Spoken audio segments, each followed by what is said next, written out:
양도세 중과 자체를 저희가 없애자는 건 아니기 때문에 계속 설득해 볼 생각이고 지금 선거가 얼마 안 남았기 때문에 그간에 저희가 설득을 해볼 때 안 되면 저는 선거 후에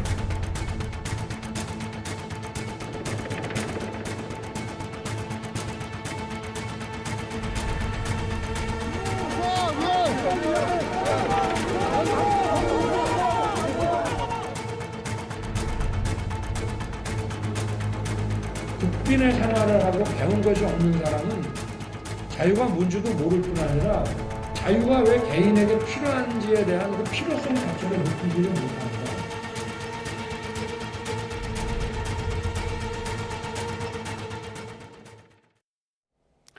네, 민주당 이재명 후보는 연일 부동산 정책을 놓고 정부와 줄다리기 중입니다.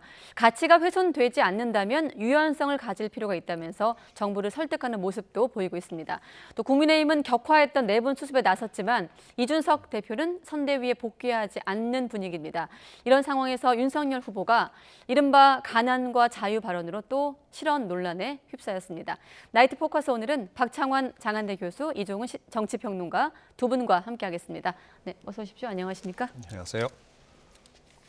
자, 어제 이 시간에 이제 오늘 의원총회에서 어떻게 중지를 모을 것인가 좀 기대해 보겠다고 했는데 공식 안건에 안 들어갔어요. 양도세 유예 문제가. 네, 뭐 저는 이재명 후보가 유연화 전략에 따라서 굉장히 나쁘게 말하면 좀 약아졌다 이렇게 평가를 하고 싶습니다.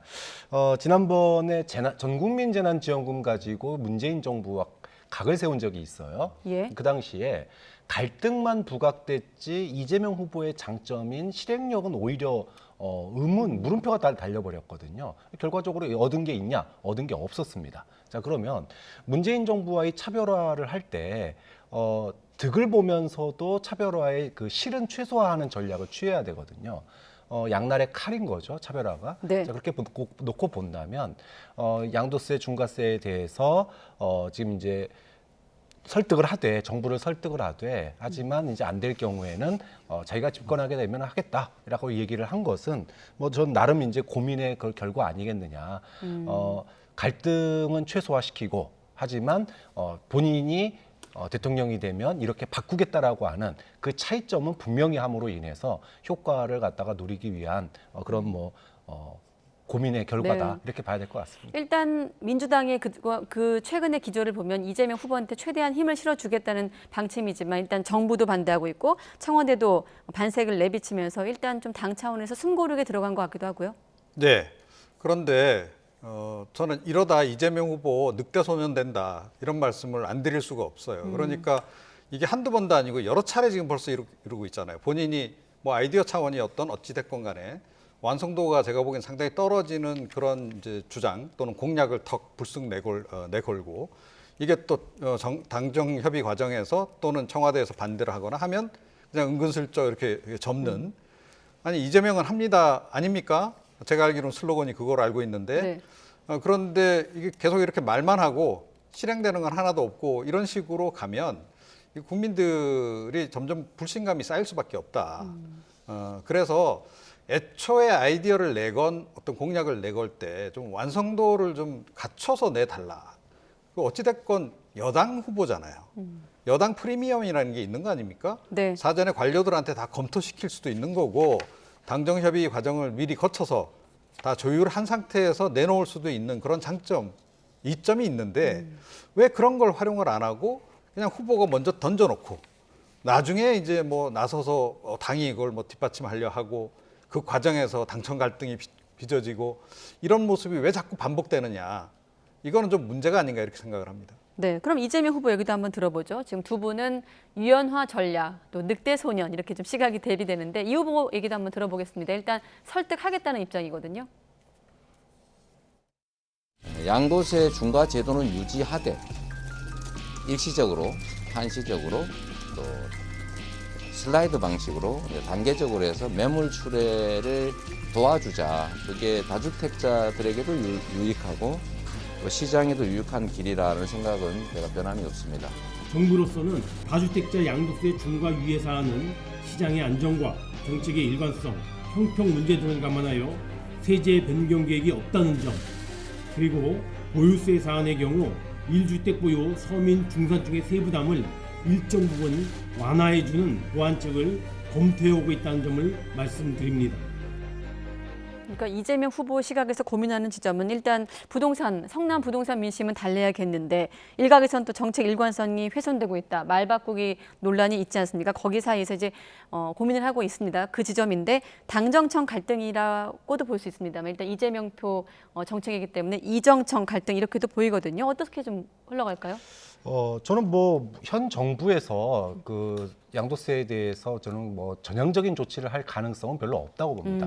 왜냐하면 이게 이제 어느 구름에서 비올지 몰라요, 사실. 네. 지금 이제 부동산이라고 하는 게 어떤 정책을 내놨을 때 그것이 즉각 효과를 발휘할 수 있느냐에 대해서 지금 뭐 예를 들어 국민의힘이 내놓는 안이 됐든 이재명 후보가 내놓는 안이 됐든지 간에 그것이 발표됐을 때 그러면은 매물이 나와서 정말로 시장의 수요가 안정될 거냐. 사실 그 누구도 확신하지 못하는 상황이거든요. 자, 그런 상황에서 지금 어쨌든 정부의 이 조세 강화, 이 드라이브가 지금 현재 어쨌든 그 부동산의 어떤 고점을 찍었다. 그래서 매물들이 많이 나오고 있고 가격도 떨어지고 있는 상황이란 말이죠. 네. 자, 이런 상황에서 만약에 양도세를 또 완화할 경우에 이 정책의 일관성도 사실은 잃게 되고 누구에 의해서 이런 효과가 나왔는지가 불분명해집니다. 즉 정책의 실명제가 사실상 이제 의미가 없어진다라는 거죠. 뭐 꼭 정책이 누구 정책이 성공했느냐를 갖다가 따질 필요는 없겠지만 그럼에도 불구하고 문재인 정부로서는 본인들이 추구했던 정책이 결과적으로는 집값을 어느 정도 안정화시켰다라고 하는 네. 그 끝을 보고 싶을 거예요. 근데 이 부분에 대해서 그거 가지고는 안 돼. 여기다 이거 하나 더 써야 돼라는 게 이제 지금 이재명 후보의 생각인 건데 문재인 정부가 현재 이거를 받아들일 용의가 전혀 없기 때문에 이 부분을 강제할 경우에는 갈등만 부각이 되는 거예요. 지난번 전국민 재난지원금처럼. 네. 자, 그렇다면은 현직 대통령 그리고 현직 경제부총리가 하겠다라고 하는 정책을 여당 후보가 뭐 결사반대하고 나서는 그런 모양새보다는 그 방법보다는 이 방법이 더 좋을 것 같다라고 하는 차이점만 분명하게 부각한다면 네. 뭐 설득해보다 안 되면 내가 대통령 되면 이렇게 바꾸겠다라고 얘기를 하는 거니까 네. 차기 정권에 대한 기대감을 심어주는 차원에서 이런 차별화는 뭐 분명히 할 필요는 있다고 봅니다. 네. 그런 선상에서 보면 이제 이 후보가 1년 유예를 대선 이후로 미룰 수도 있다는 발언과 함께 그런 신호를 내놓은 것과 맞물려서 볼 수가 있겠고 앞서 문재인 정부에서 지금 이 이재명 후보의 어떤 정책을 받아들일 가능성이 낮다고 하셨는데 그런 흐름에서 박수현 국민소통 수석 얘기도 그렇고요. 또 이호승 정책실장 같은 경우도 이 양도세 중과 유예 반대 입장을 내고 있거든요. 앞서 홍남기 부총리 얘기도 들어봤고요. 어떻게 좀 전망하십니까? 그런데 이제 국민들 딱 인식하기엔 이건 간단한 거예요. 이재명 후보가 새로운 공약을 내걸었다 접었다. 이렇게 정리가 되는 겁니다. 다음 정부 때 하겠다고 말은 하는데 할지 안 할지 어떻게 알아요? 아무도 모르는 거잖아요. 그죠? 그러니까 계속 이렇게 할 듯 말 듯 하다가 결국 접고 마는 이런 것이 지금 반복되는 것이 문제다라고 하는 걸 제가 다시 한번 말씀드리는 거고 네. 자, 그렇게 되면 국민들이 이재명 후보에 대한 기대감이 더 커질까요? 아니면 실망감이 더 커질까요? 실망감이 지금 자꾸 차곡차곡 쌓이고 있는 겁니다. 그러니까 본인이 이야기를 했잖아요. 이재명 정부는 문재인 정부하고 다를 겁니다. 또 본인 그 이번에 그 선대위 출범식 할 때도 네. 부동산 정책 특히 꼭 집어서 문재인 정부에서 있었던 부동산 정책 이재명 정부에서는 다시는 없을 거다. 그런 일이 없을 거다라고까지 이야기를 했어요. 자, 그런데 다른 게 뭐죠? 지금 현재 상황까지 볼 때 그러니까 그야말로 부동산 정책이 문재인 정부에서 실패했다라고 보고 본인이 생각하는 방향으로 가는 것이 맞다라고 한다면 싸워야 되는 거죠. 예, 그래야 국민들도 이재명 정부가 들어서면 문재인 정부하고는 확실히 다르겠구나 이렇게 느낄 텐데 슬쩍 이야기 좀 건네봤다가 반발이 심하니까 그냥 또 접어버린단 말이에요. 그러고선 나중에 하겠습니다. 이렇게 이야기를 해버리면 국민들이 어떻게 생각하겠느냐. 네. 예, 그 부분도 잘 생각을 해야 할 거다. 이렇게 봅니다. 네. 네, 이 부분은 이제 앞으로 유연성 전략이 좀 통했을지 아니면 말 바꾸기 비판으로 남을지 한번 지켜보도록 하겠고, 자, 이재명 후보에게 던져진 과제 가운데 하나가 또 대장동 리스크 아니겠습니까? 그 지난 몇 주 동안 이른바 가족 리스크, 뭐 이재명 후보 같은 경우 이제 아들 논란이 있었기 때문에 잠시 숨어있던 의혹이었는데 아시다시피 유한기 전 본부장이 이어서 어제 김문기 개발 1처장, 그러니까 대장동 의혹과 관련된 실무자들 핵심 관계자 2명이 연이어 사망하면서 또 새로운 국면을 맞고 있습니다. 이 부분은 어떻게 좀 전망하십니까? 뭐 이재명 후보에게 악재죠. 사실 대장동 의혹이 어느 정도는 조금 국면이 넘어가는가 싶었는데 네. 또다시 이제 불거지게 됐습니다. 넘버 2, 넘버 3 연이어가지고 극단적인 선택을 함으로 인해서 의혹이 다시 불거지게 됐고, 그리고 특검 논란이 또다시 이제 이슈의 어떤 주목도가 높아졌단 말이에요. 네. 자, 그렇게 되면 이재명 후보로서는 아무리 특검 받아들이겠다라고 얘기를 했지만 현실적으로 특검이 안 되고 있는 상황, 검찰의 수사에 진전이 없는 상황, 자, 이런 상황에서 의혹의 시선은 쌓여갔을 때 이재명 후보가 할 수 있는 건 굉장히 이제 곤란해지는 거죠. 좀 그런 측면에서 이재명 후보에게는 뭐 악재 중에 악재다 이렇게 얘기할 수밖에 없을 것 같습니다. 악재 중에 악재다. 일단 이 후보 같은 경우는 이제 한때 부하 직원이었던 김 처장 사망에 대해서 안타까운 마음을 드러냈고 도의적인 책임을 언급하기도 했습니다만, 지금 다른 후보들, 뭐 특히나 안철수, 심상정 후보 같은 경우는 이재명 후보 책임론까지 거론하고 있습니다. 지금 말씀하신 대로 특검도 다시 재점하고 있고요. 어떻게 보십니까? 예. 그러니까 지금 수사 과정이 전 문제가 많다라고 봐요. 그러니까 일단 시간을 너무 끌고 있죠. 그러니까 신속하게 이런 거는 뭐 교통 정리를 좀 해야 될 필요가 오히려 있다라고 보는데, 네. 그러니까 검찰 수사가 굉장히 이렇게 더디게 진행되고 있는데, 가장 결정적으로 그야말로 윗선 수사에 돌입하는 순간부터 이 시간이 굉장히 늘어지기 시작했어요. 그러면서 국민들이 지금 굉장히 불만이 많이 고조가 돼 있고 팽배한 상태에서 좀 유심히 들여다보고 있는데, 자꾸 핵심 관계자들이 이렇게 극단적 선택을 하는 과정으로 지금 간단 말이에요. 네. 근데 이게 네티즌들 사이에서는 이 사실은 어느 정도 다 예상이 됐던 거예요. 이 사람들 계속 그냥 두면 결국 뭐 이런 일이 비극적 상황이 벌어질지 모른다라고 하는 우려를 제기한 사람들이 의외로 많이 있었는데, 지금 그 각본대로 지금 흘러가고 있는 거예요. 그러면 어떻게 되겠습니까? 그런 사람들 관점에서 볼 때는, 야, 이게 역시 이렇게 흘러가는구나, 이렇게 꼬리 자르기를 하는구나 라고 인식할 수밖에 없는 그런 국면으로 지금 가고 있다. 그래서 저는 뭐 어떤 이 수사와 관련해서는 검찰도 굉장히 잘못한 부분이 좀 많다라고 생각이 들고, 근데 결과적으로 이게 이렇게 시간을 끌무로 해가지고 이재명 후보에게 유리하게 됐느냐? 아니다라고 저는 생각을 해요.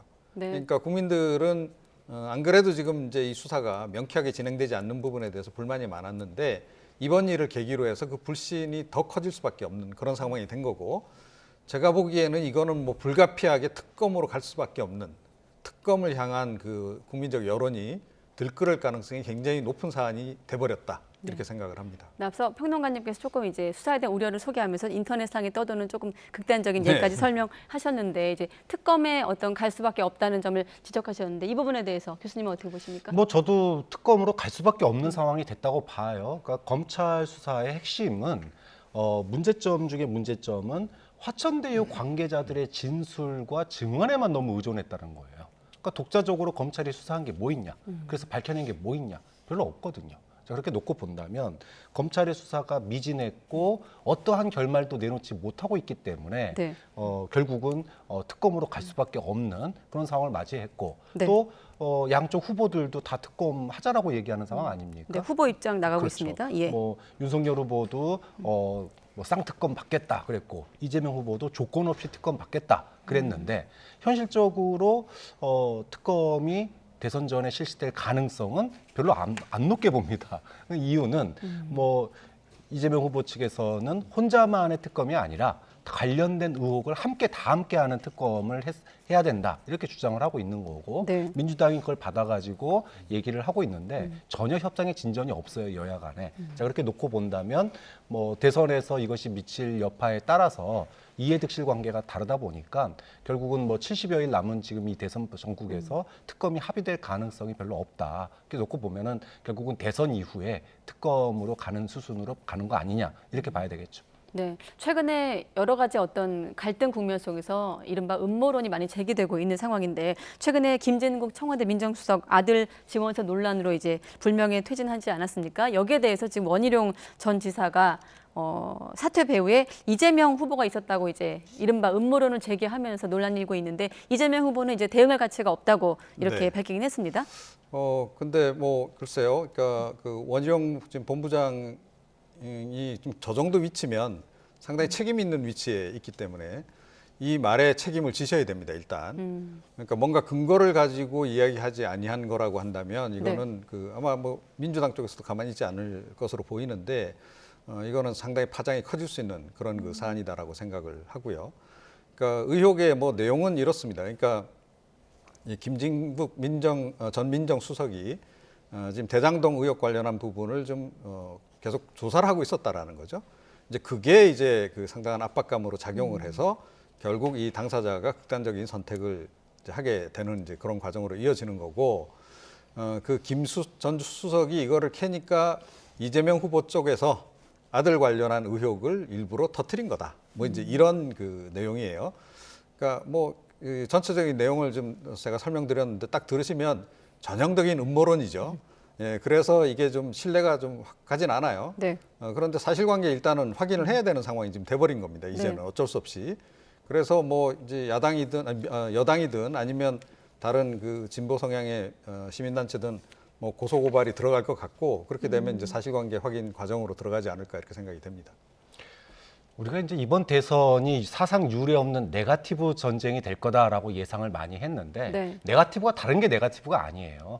그 의혹을 갖다가 이야기할 수 있습니다. 얼마든지 이야기할 수 있죠. 다만 그 의혹에는 최소한의 근거가 없으면은 하다못해 정말 유력한 정황이라도 내놓고 얘기를 해야 돼요. 그런데 이 기사 관련된 기사를 제가 굉장히 많이 찾아보려고 여러 군데 찾아봤는데 그 어떠한 근거나 정황도 단 한 줄도 나오지 않습니다. 자, 그런 상태에서 김진국 민정수석의 사태 뒤에 이재명 후보 측이 있다 이렇게 얘기하면 솔직히 그걸 어떻게 믿으라는 얘기입니까? 좀 윤석열 캠프 측에서 이런 얘기를 할 때는 뭔가 최소한 근거라도 좀 내놓고 얘기를 해야지 그 다음에 어떤 논의가 진전될 텐데 이건 근거 없이 의혹만 제기하면은 이건 그냥 네거티브 하자는 거죠. 그런 점에서 이제까지 이재명 후보 측에 대해서 네거티브 하지 말라고 얘기를 했는데 윤석열 후보 측도 똑같이 하고 있는 거 아니냐 이런 얘기를 뭐 받을 수밖에 없는 그런 논란의 인터뷰 아니었나라고 생각이 듭니다. 네. 두 분 말씀대로 사실관계가 파악되지 않는 이른바 이제 음모론에 관련된 기사인데 이 음모론에 대한 또 시청자분들의 궁금증을 좀 해소하기 위해서 두 분의 해설을 듣기 위해 질문을 한번 드려봤습니다. 자, 그리고 이제 국민의힘 상황으로 넘어가 보도록 하겠습니다. 일단 당 내용 상황에서 윤석열 후보가 호남 일정을 시작을 했는데 첫날부터 실언 논란이 터져 나왔습니다. 일단 지금 뉴스를 보신 분들을 위해서 어떤 발언이 나왔길래 또 논란인가 궁금하실 겁니다. 한번 들어보시기 바랍니다. 극빈의 생활을 하고 배운 것이 없는 사람은 자유가 뭔지도 모를 뿐 아니라 자유가 왜 개인에게 필요한지에 대한 그 필요성 자체를 느끼지를 못한다. 그러니까 이 발언이 나온 데는 질문이 있었습니다. 대학생들과 만난 자리였는데 자유를 침해하는 사람과도 함께 할 수 있느냐는 질문이 있었거든요. 이를테면 이제 N번방 같은 사례를 들면서 차별금지법과 어떻게 들으셨습니까? 저도 질문이 이제 어떤 맥락에서 나왔으니까 이런 얘기가 나왔겠지 해서 그 질문의 앞뒤 맥락을 찾아봤어요. 네. 그런데 아무리 봐도 불필요한 얘기였습니다. 굳이 이 얘기를 할 필요가 없는데 아마도 법에 관련돼서 본인이 자신감이 있다 보니까 평소에 가지고 있는 소신이 이 안에 이제 가감없이 들어간 것 같아요. 근데 사실관계도 저는 맞지 않죠.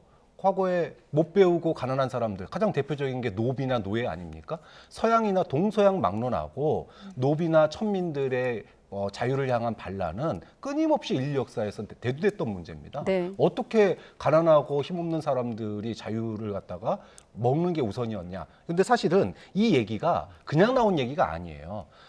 한 10여 년 전이죠. 한 20여 년 전쯤 됐는데 우리나라에서 이제 뉴라이트 운동의 역사관들이 있을 때 박정희 시대에 대한 평가를 하면서 그때는 먹고 사는 문제가 급했기 때문에 민주주의가 나중에 밀렸다. 그래서 선성장 후민주주의 이런 얘기를 이런 것들을 가지고 중국이 어느 정도 이제 부자가 되고 난 다음에 민주주의가 올 거다. 이런 식의 어떤 뉴라이트 역사관이 한때 풍미한 적이 있었는데 윤석열 후보가 그런 이제 우익적인 그런 역사관에 좀 영향을 받은 거 아니냐 이렇게 보이는데 네. 사실관계 자체도 논란이지만 전혀 멘트 그 질문의 연관성이 그렇게 있지 않은데 불구하고 논란의 말들을 한다라고 자체가 윤석열 후보가 이제까지 수많은 그런 메시지 전달에 있어서 오해와 실언들을 해왔는데 이번에도 똑같아요.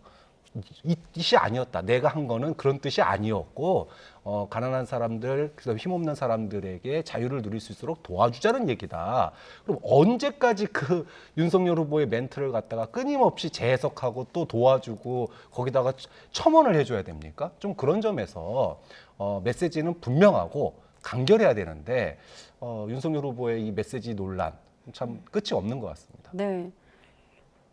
외연 확장 그리고 또 최근에 어떤 뭐 부인으로 인한 논란 또 아시다시피 당내 갈등을 좀 봉합하기 위해 반전을 좀 노리기 위한 호남 행보였을 텐데 사실 정부 완주의 수소 특화 국가산업단지 방문 같은 일정들도 있거든요. 근데 또 실언 논란 때문에 또 이 부분도 묻히게 됐고 캠프에서는 고민이 많을 것 같은데 어떻습니까? 지금 윤석열 후보를 계기로 좀 여러 가지 가치를 좀 고민하게 되는데 윤석열 후보가 말하는 자유는 어떤 것이었을까요? 뭐 어떤 맥락에서 이런 얘기를 했는지는 좀 이해가 가긴 해요. 그러니까 뭐 북한 사회 같은 경우를 좀 생각을 한 게 아닌가 저는 개인적으로 그렇게 좀 추정을 해보는데, 그러니까 아주 뭐 살기 힘들고 하다 보면 그야말로 자유를 챙길 정도의 마음의 여력도 없다. 뭐 이런 아마 얘기를 하고자 했던 것 같아요. 그런데 사실 뭐 우리 역사를 생각하면 우리는 정말 헐벗고 굶주렸을 때부터 자유를 향해서 굉장히 애타게 그 노력을 해온 그런 민족 아니겠습니까? 그런 국민이고. 이제 그런 역사적인 흐름을 안다면 이런 발언이 나올 수가 없죠. 그런데 역시 이제 그런 부분에서 좀 취약점들이 좀 드러나는 거고. 근데 문제는 지금 취약점이 이제 여기만 이제 일단 있는 게 아니다라는 거죠. 그러니까 제가 보건대는 국정 전반에 대한 이해도가 떨어져서 여기저기 아마 앞으로도 계속 이런 식의 그 말실수, 맥락에 닿지 않는 발언 이런 것들은 계속 나올 가능성이 높아요. 그러면 이거를 어떻게 그럼 해결을 할 거냐? 이게 후보 잘못이냐 아니면 이해를 잘못하는 또는 오해를 하는 국민 또는 기자들의 잘못이냐? 네. 후보의 잘못이죠.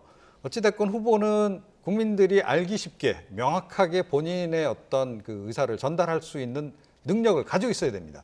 이거는 대선 후보뿐만 아니고 모든 정치인들의 기본 소양에 해당하는 거다. 하물며 나중에 대통령이 되신 다음에 기자 뭐 회견도 하고 할 텐데 또 국내에서라면 그래도 뭐 이러고 해명하고 넘어가요. 근데 해외에 나가가지고 외국 정상하고 뭐 이렇게 회담하고 나서 나중에 기자회견하는 자리에서 애드립을 하시다가 이렇게 말실수하게 되면 이거는 엄청난 외교적인 분쟁 사안이 될 수도 있는 겁니다. 그래서 네. 그런 부분에서 이게 참 제가 보기에 단기간에 이게 훈련으로 해결이 될지 모르겠는데 일단 노력을 하시는 게 좋을 것 같고, 그리고 말씀에 자신이 없으시면 말씀을 줄여서 핵심 내용만 이야기하고 그냥 그 정도에서 그치는 그런 편이 차라리 낫지 않을까 이렇게 생각을 합니다. 네, 일단 윤 후보 같은 경우는 자유 보장을 위한 국가 지원을 강조한 취지였다고 해명을 했습니다만 지금 다른 당 반응들은 자막으로 좀 소개해 주시고 민주당, 정의당 같은 경우는 이제 뭐 역대급 망언이다, 망언 보따리다 이렇게 좀 강하게 비판을 하고 있는데 어떻습니까? 또 이와 별도로 미 문화원 점거 운동가죠 함은경 씨를 만난 자리에선 또 그 소주성 관련한 또 소주성은 엉터리다 이런 발언도 했거든요. 지금 보면 메시지 관리가 좀 오히려 빛을 발하고 있는 것 아닌가. 이번 호남 행보의 어떤 목적과는 다르게 어떻게 좀 보십니까? 뭐 소주성 비판은 함은경 씨가 했던 부분이니까 네. 거기에 이제 공감을 표현하고 뭐 그런 맥락에서 이제 이해할 수 있을 것 같습니다.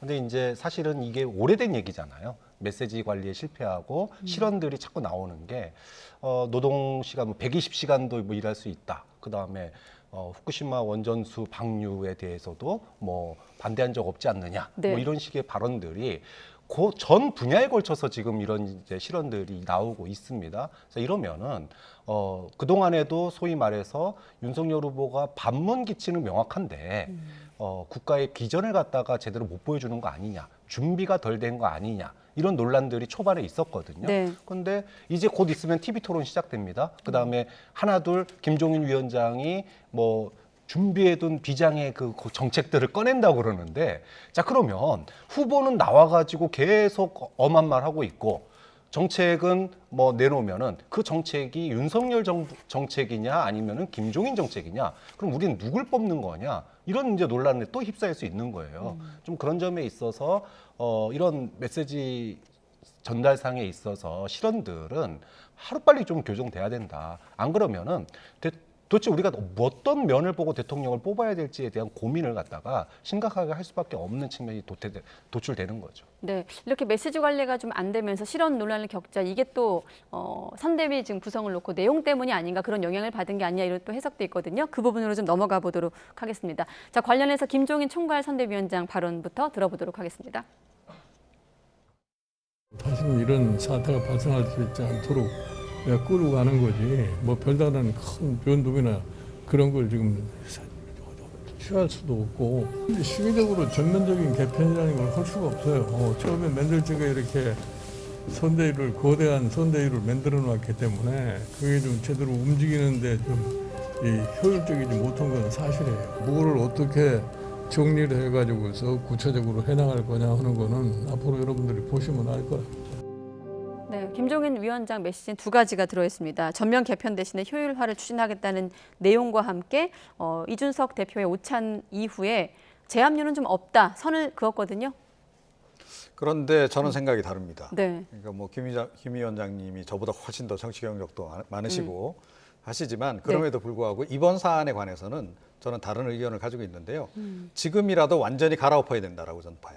그러지 않으면 이런 식으로 그냥 끝까지 갈 수밖에 없을 것이다라고 좀 봅니다. 그러니까 전면 개편이 필요하다 예, 이런 그렇습니다. 말씀이시죠? 그러니까 민주당은 했잖아요. 예, 물론 이제 조금 먼저 했죠. 그래서 이제 뭐 김종인 위원장이 시기적으로 지금 너무 촉박하기 때문에 그런 걸 할 여력이 없다 이렇게 말씀하시는데 네. 제가 보건대는 지금 해도 돼요. 왜? 국민의힘 선대위가 이제까지 제대로 작동을 제가 보기엔 전혀 안 했습니다. 그리고 각 파트가 제대로 일을 했느냐? 뭐 정책 파트는 정책 파트대로 다 제가 보기에는 별로 해놓은 게 없어요. 자, 그렇기 때문에 지금 확 엎어도 전혀 문제가 안 될 거다라고 저는 봅니다. 그리고 너무 많은 거를 짧은 기간 동안에 하려고 하면 문제가 되지만 이 핵심적인 것들에 집중을 해서 하겠다라고 마음먹으면 네. 지금 남은 기간도 정말로 몇 번 뭔가 이렇게 개혁을 하고 혁신을 하고도 남을 시간이다. 그런 점에서 저는 이번에 하실 거면 확실하게 전면 개편을 하는 게 맞고 이거 본인이 처음에 한 얘기가 전 정답이었다라고 생각해요. 그러니까 처음에 그 총괄 선대위원장직 얘기가 나왔을 때 그때 김종인 위원장이 뭐라고 얘기를 했냐면 소수정예로 가야 된다라고 얘기를 하셨거든요. 이미. 네. 그것만이 제가 보건대는 지금 답이다. 그렇지 않으면 너무 이 선대위의 그 내부 구성원들이 너무 많고 이른바 실세들이 너무 많아가지고 후보 자신도 이 실세 저 실세 이야기 듣다 보면 아마 혼란스러울 겁니다. 교통 정리가 잘 안 될 겁니다. 그래서 네. 그거를 좀 간명하게 정리를 빨리 해내야 메시지도 조금 더 간명하게 나올 것이다 이렇게 생각을 합니다. 네, 알겠습니다. 자, 이준석 대표에서는 또 뭐냐면 윤핵관 또 지목을 했습니다. 갈등의 원인으로 이준석 대표가 윤핵관을 지목을 했고 또 한 가지가 김건희 씨 의혹을 옹호하는 어떤 기자회견을 두고 당내 이견이 있었다는 점을 좀 드러내기도 했거든요. 그러니까 이제 이준석 대표가 이번 갈등의 원인을 좀 흘린 건데 보고 얘기도 했고요. 네. 글쎄 뭐 저는 김건희 씨의 대응에 대해서 큰 차이가 있었다 그렇게 보지는 않아요. 뭐 그 어차피 지금 이제 윤석열 후보 선대위 안에서도 전반적으로 윤석열 후보의 사과가 좀 미흡했다 이렇게 보는 시각이 꽤 많았거든요. 그리고 또 실제로 이준석 대표가 이 문제 터졌을 때 적극적으로 그 김건희 씨를 옹호하는 또 메시지를 내기도 했었습니다. 네. 그러니까 그것 때문에 여기 이 사태가 붙어졌다고 보지는 않고 결국은 아까 얘기했던 윤핵관과의 불안한 동거 이게 저는 이제 핵심이라고 보거든요.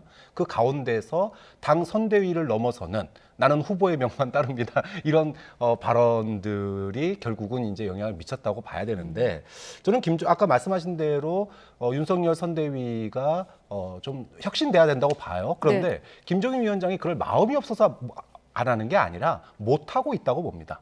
그렇기 때문에 지금 나오는 대안이 총괄 상황실 정도가 지금 이제 대안으로 꼽히고 있어요. 각 선대 본부에 있는 분들 몇 명이 핵심 관계자들이 모여서 총괄 상황실을 운영하는 아마 이 정도의 타협선으로 끝나지 않을까. 결국은 이 총괄 상황실이 그나마 조금은 효율화를 시킬 거지만 근본적으로 소위 따옴표, 윤핵관과의 불안한 동거를 넘어설 만큼의 혁신으로 이어지기는 좀 어렵지 않느냐. 왜냐하면 후보가 한계를 줬습니다. 김종인 위원장한테 당대표가 선대위 상임선대위원장을 내던지고 나가는 그런 급박한 상황에서 네. 그립을 좀 해달라고 얘기했어요. 갈아달라고 얘기하지 않았습니다. 그립을 좀 해달라, 네. 장악력을 높여달라 그런 거예요. 그럼 장악력이라고 하는 게 뭐 김종인 위원장이 하고 싶다고 하는 게 아니지 않습니까? 후보가 허락하는 한도 내에서밖에 할 수 없다라는 거예요. 결국은 총괄 상황실 정도가 김종인 위원장이 할 수 있는 최대선이 아닐까라고 봅니다. 자, 그런데 이런 와중에 지금 선대위 공보단장 자리에 조수진 전 단장 자리에 김은혜 의원이 내정됐다라는 소식이 좀 전에 들어왔거든요. 근데 저는 그 기사 중에 뭐가 눈에 띄었냐면 김종인 총괄위원장이 오늘 이준석 대표를 만났을 때 김 의원에게 공보단장을 맡기고 싶다는 뜻을 전했다고 했거든요. 지금 이준석 대표가 돌아오지 않을 가능성이 내비치는 시점에서 그럼 이제 앞으로 선거 국면에서 이준석 대표는 이런 식으로 좀 당대표 역할을 할까요? 어떻게 예상하십니까? 이준석 대표는 지금 본인의 의지가 지금 확고한 것 같아요. 네. 더 이상 이제 직접 선거에 관계를 안 하겠다는 거 아니에요? 네. 간접적으로 자기가 뭐 선거에 도움을 주는 당 대표로서 해야 될 그런 정도는 하겠으나 뭐 그동안에 이제 했던 식의 그런 정도의 기능, 특히 뭐 이제 그 언론 홍보 관련한 예. 그런 역할은 이제 안 하겠다라고 일단 그 선을 그은 상태이기 때문에 본인이 이렇게 이야기하고 나서 다시 또 이거를 맡게 된다는 것도 좀 앞뒤가 안 맞죠. 네. 그래서 이제 뭐 이거는 그냥 그렇게 정리가 되는 것 같고 어찌됐건 지금 뭐 공보 라인에서 지금 문제가 생겼기 때문에 이 라인을 지금 정리하는 그런 과정으로 좀 들어간 것 같고 네. 지금 상황에서는 뭐 지금 별다른 대안이 없다. 이제까지 일해오던 사람 중에서 한 명을 올릴 수밖에 없다. 이렇게 지금 된 게 아닌가. 이렇게 생각을 합니다. 네, 지금 말 나온 김에 그럼 김은혜 의원 내정은 어떻게 평가하십니까? 짧게. 뭐 저는 국민의힘이 할 수 있는 선택의 여지가 별로 없었다고 봐요. 김은혜 네. 의원이 아까도 이제 나왔지만 이재명 저격수로 지금 뭐 가장 활발하게 활동하고 있는 의원 아닙니까? 대장동 의혹 관련해서 그렇죠. 특히나. 예. 그렇게 본다면은 뭐 국민의힘으로서는 뭐 최선의 선택을 한 거다 이렇게 봐야 되겠죠. 네, 알겠습니다. 자, 공교롭게도 오늘 민주당, 국민의힘 당 대표가 각각입니다만은 좀 발언 논란을 겪었거든요. 시간 관계상 두 대표의 발언을 좀 이어서 들어보고 두 분의 해설을 또 함께 들어보도록 하겠습니다. 어떤 얘기를 했는지.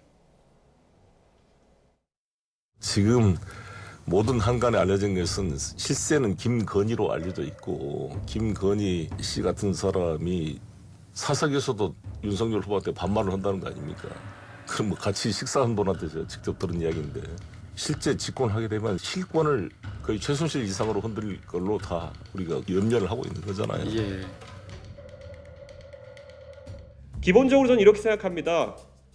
사실 2021년 들어서 젠더 이슈라는 것이 젊은 세대를 휩쓸면서 많은 어젠더를 낳았지만은 참 역설적이게도 여성 기자들의 모임이라는 것이 별도로 존재한다는 것 자체가 여성 기자들의 언론 취재 환경이 아직까지 완전하지 않다는 것을 의미합니다. 그렇기 때문에 언젠가는 저는 이 여성기자협회가 사라지기를 바랍니다. 제발 이 수명을 다하고 이 협회가 사라지길 바라고 언론인협회에서 기자협회에서 다른 언론단체에서 남녀노소 누구나 할 것 없이 협회 활동을 할 수 있는 그런 상황이 오기를 바랍니다. 네, 제가 시간 관계상 좀 두 대표의 얘기를 묶어서 전해드렸는데 일단 송영길 대표 같은 경우는 그러니까 이제 김건희 씨 얘기를 하다가 사석에서 반말한다는 얘기가 나오면서 좀 가부장적 사고방식 아니냐 이런 비판이 일고 있는 거고 이준석 대표는 여성기자협회 창립 기념식에 참석을 해서 물론 요건 좀 맥락이 좀 필요합니다. 여성기자협회가 사라지길 바랍니다라는 발언을 해서 논란이 일고 있는데 두 가지 좀 묶어서 질문 드릴게요. 네. 뭐 좋게 보자면 당 대표가 좀 악역을 맡아서 지금 수행을 하고 있는 것 같고 나쁘게 이야기하자면 별로 보탬이 안 되는 얘기를 지금 밖에서 자꾸 지금 터뜨리는 바람에 후보에게 오히려 부담을 주는 이제 그런 그 형국이 지금 돼버리고 있는 게 아닌가 이렇게 좀 생각을 하고요. 예. 글쎄요. 근데 부부 사이에 존댓말 사용하는 게 오히려 요즘은 드물지 않나요? 대부분이 다 부부 사이에서는 그냥 반말 쓰지 않습니까? 제가 알기로는 그런데 네. 제 상식하고는 상당히 또 다른 말씀을 하셔서 저게 왜 문제가 되는지 좀 납득이 가지 않는 측면이 있고 물론 뭐 개인마다 네, 다르겠습니다만은 이준석 대표의 얘기는 뭐 큰 틀에서 보자면 뭐 좋은 얘기예요. 그러니까 여성들이 뭐 기자협회도 오히려 다 장악을 해서 그냥 다 하시라 하는 얘기처럼 들리기도 하는데 네. 여전히 뭐 여성 차별이 존재하는 사회에서 저런 얘기를 하기에는 조금 그 시대를 지나치게 과도하게 앞선 감이 없잖아 있다 이렇게 생각합니다. 양당 대표가 정치인입니다. 정치인이면은 내가 무엇을 할 것인지 우리 당이 무엇을 할 것인지를 얘기해야 되는데 이준석 대표는 진짜 하나만 하는 얘기를 했어요. 아니 여성 기자협회가 왜 있습니까? 여성들의 임금 차별과 승진 차별과 언론인들에 대한 성희롱 이런 부분들을 갖다서 권익을 지키기 위해서 있는 거예요. 없어졌으면 좋겠다. 갈등이 없는 세상이면 좋죠. 근데 그걸 갖다가 하나만한 얘기를 합니까? 그래서 그 갈등을 갖다가 없애기 위해서 국민의힘은 무엇을 할 것인지를 얘기를 해야 되는데 그 얘기를 하지 않으면은 이 얘기는 하나만한 얘기다. 소영길 대표도 마찬가지죠. 네. 국민이 판단할 문제입니다. 뭐 부부 사이에 뭐 반말을 하든 존댓말을 쓰든 그리고 김건희 씨의 논란이 나중에 최순실이 됐든 안 됐든 그건 국민들이 판단할 문제다. 의혹을 얘기했으면 그 다음에는 민주당은 그래서 지금 민주당이 급한 게 한두 개가 아니잖아요. 그 부분에 얘기를 해야지. 정치평론가처럼 지금 돌아가는 거 보니까 제2의 최순실 될 것 같다. 아니 당대표입니까? 정치평론가입니까? 전 당대표가 두 분 모두가 다 나는 무엇을 할 것인지 우리 당은 무엇을 할 것인지를 얘기해라. 그렇지 않는 발언들은 불필요할 뿐만 아니라 소모적이다라고 얘기합니다. 네. 오늘 공교롭게도 대선 후보를 비롯해서 당대표 메시지 관리까지 좀 강조점을 찍는 대담이었습니다.